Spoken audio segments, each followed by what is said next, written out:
పేరు దీపక్ సరోజ్. నేను సిద్ధార్థ్ రాయ్ అనే సినిమాతో February 23 ఈరోజు మేము రిలీజ్ చేసుకుంటున్నాం. అందరికీ తెలిసిందే, చైల్డ్ ఆర్టిస్ట్గా నన్ను అందరూ చూశారు.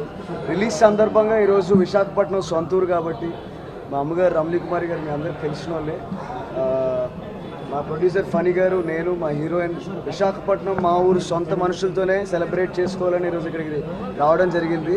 ఓవరాల్ స్టేట్లో యునానిమస్గా చాలా మంచి టాక్ వస్తుంది. కొన్ని మిక్స్డ్ రివ్యూస్ ఉన్నప్పటికీ వీ షుడ్ స్టిల్ సీ సాయంత్రం వరకు ఏమవుతుందో. మేము నమ్మిందే సినిమా రిజల్ట్ అవుతుందని చాలా బలంగా ఈ రోజుకి ఉన్నాం. You have to nourish it, love it, make it grow. We have said enough about the movie. Now it's time to show. Now it's time to see. It's still very early to give the verdict. I don't know what's happening. People are liking or what, but I really feel audience is loving the movie.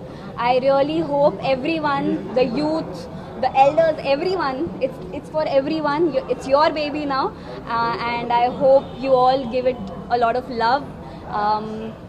I think we have said already a lot, so I would like to wrap it up. Thank you again, everyone who are supporting, who are watching, who are liking, and who are not yet in the theatres. I urge you all to please go and watch. Our whole support system is standing here supporting us.